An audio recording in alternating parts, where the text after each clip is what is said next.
বন্ধুরা, মা ও বৌমা রান্নাঘরের আজকের এপিসোডে আপনাদের সবাইকে স্বাগত। আজকে আমি আপনাদের সাথে শেয়ার করছি সম্পূর্ণ নতুন ধরনের একটা রেসিপিটার নাম হচ্ছে পাবদা ফিশ মশলা ফ্রাই। আপনারা পাবদা মাছের হয়তো অনেক ধরনের রেসিপি খেয়েছেন, তবে আমি শিওর কি আপনারা এই ধরনের রেসিপি কখনো ট্রাই করেননি। তবে এই রেসিপিটা কিন্তু একটু মিস করবেন না, পুরো ভিডিওটা দেখতে থাকুন। রেসিপিটা খুবই ইন্টারেস্টিং এবং দারুণ সুস্বাদু একটা মুচমুচে খাবার। চলে যাচ্ছি রান্নার কাছে, তারপরে শেয়ার করবো আপনাদের সাথে রেসিপি।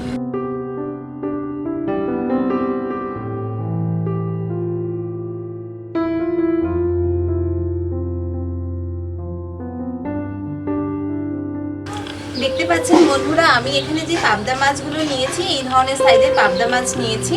প্রথমে আমি পাবদা মাছটাকে কেটে ভালো করে পরিষ্কার করে নেব, তারপরে সেকেন্ড পার্টটা করব। তো এখানে মাছটা প্রথমে কেটে নিচ্ছি।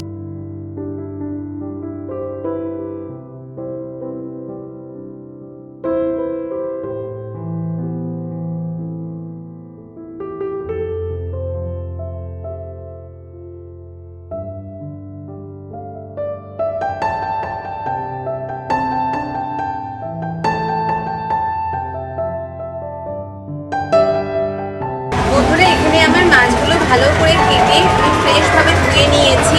আর এখানে 4টে মাছেরই আমি রেসিপি দেখাচ্ছি।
আমি কর্নফ্লাওয়ার ব্যবহার করছি।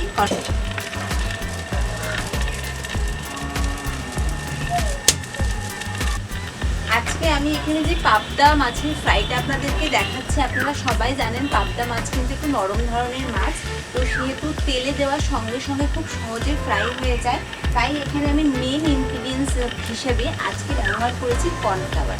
তো কর্নফ্লাওয়ার আর এই মাছের যে একসাথে কম্বিনেশনটা হবে, খুব সহজে ফ্রাই হয়ে যাবে এবং স্বাদটাও অপূর্ব লাগবে। এবার এখানে আমি অ্যাড করছি কর্নফ্লাওয়ারটার সঙ্গে আতপ চালের গুঁড়ো। এটা আমি বাড়িতেই তৈরি করে নিয়েছি। রাইস ফ্লাওয়ারটা আমি বাড়িতে তৈরি করেছি, আপনারাও বাড়িতে তৈরি করতে পারেন বা মার্কেট থেকে কিনে নিতেও পারেন। এবার এটার মধ্যে আমি অ্যাড করছি কিছুটা ব্রেড ক্রাঞ্চ, এটাও বাড়িতে আমি তৈরি করেছি।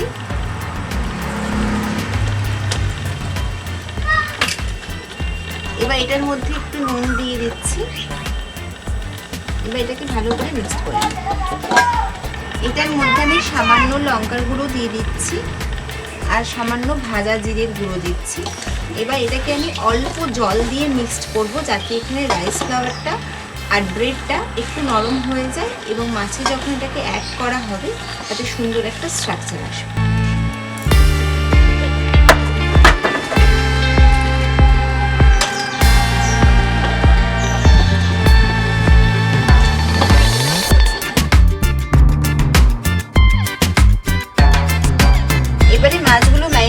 অবস্থায় এই যে ব্যাটারটা তৈরি করলাম এটার মধ্যে মাখিয়ে নেব।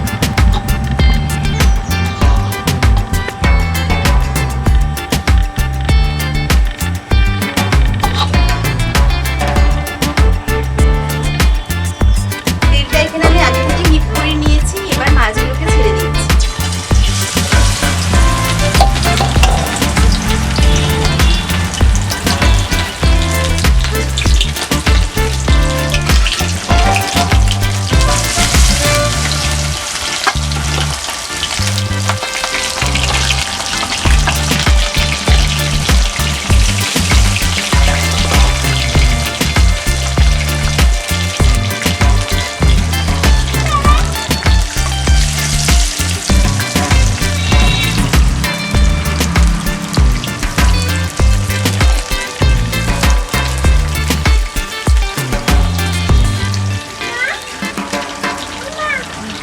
মাছটা কিন্তু গরম তেলে দিয়েছি, তা সত্ত্বেও কিন্তু এখানে নাড়াচাড়া করা যাবে না, কারণ মাছটা খুবই নরম।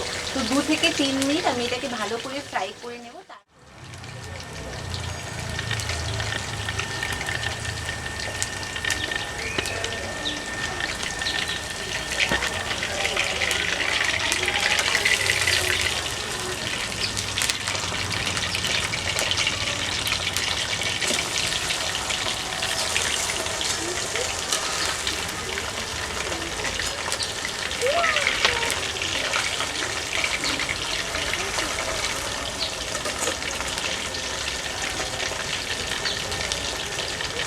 এটা অন্য দিকটা উল্টে দিয়েছি, এবার আবার 2 থেকে 3 মিনিট ফ্রাই করে নেব।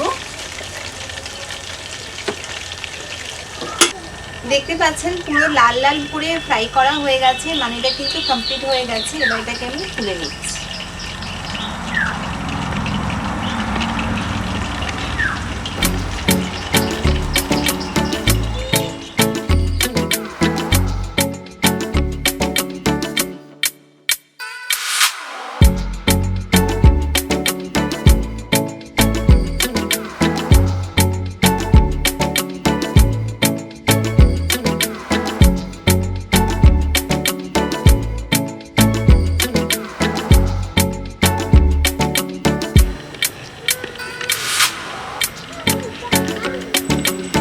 রেডি হয়ে গেছে আমাদের আজকের রেসিপি পাবদা ফিশ মশলা ফ্রাই।